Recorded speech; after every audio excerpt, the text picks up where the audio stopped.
বিয়ের প্রতিশ্রুতি দিয়ে শারীরিক সম্পর্কের অভিযোগে আইপিএল মাতানো পেসার জশ দয়ালের বিরুদ্ধে এবার ধর্ষণ মামলা করেছে ভারতের গাজিয়াবাদ পুলিশ।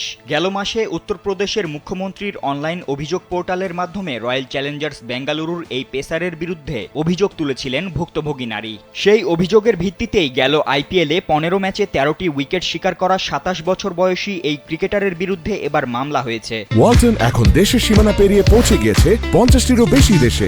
ওয়ালটন, ঘরে ঘরে বিশ্বজুড়ে। অভিযোগকারী নারীর বরাতে ভারতীয় গণমাধ্যম দ্য ইন্ডিয়ান এক্সপ্রেস বলছে, জশ দয়ালের সঙ্গে 5 বছরের সম্পর্ক ছিল ওই নারীর। পরিবারের সঙ্গে পরিচয় করিয়ে দেওয়া, একাধিকবার শারীরিক সম্পর্কে লিপ্ত হওয়ার পরও ওই নারীকে বিয়ে করছিলেন না দয়াল। এমন পরিস্থিতিতে শারীরিক, মানসিক ও আর্থিক নিপীড়নের অভিযোগ তুলেন সেই নারী। পুলিশের কাছে করা অভিযোগে ওই নারী আরও বলেছেন, দীর্ঘদিন ধরে তিনি মানসিক অবসাদে ভুগছেন এবং চিকিৎসাও নিচ্ছেন। এমনকি অনেকবার আত্মহত্যার চেষ্টাও করেছেন তিনি। এছাড়া জশ দয়াল আরও একাধিক নারীর সঙ্গে একই কাজ করেছেন বলেও অভিযোগ করেন তিনি। গাজিয়াবাদ পুলিশের ডেপুটি কমিশনার পাটিল নিমিশ দশরথ ভারতীয় গণমাধ্যমকে বলেছেন, জশ দয়াল ইতোমধ্যে পুলিশকে তার বক্তব্য দিয়েছেন। পুলিশ নতুন ফৌজদারি বিধির 69 নং ধারা অনুযায়ী তার বিরুদ্ধে মামলা রুজু করেছে এবং তদন্ত চলছে।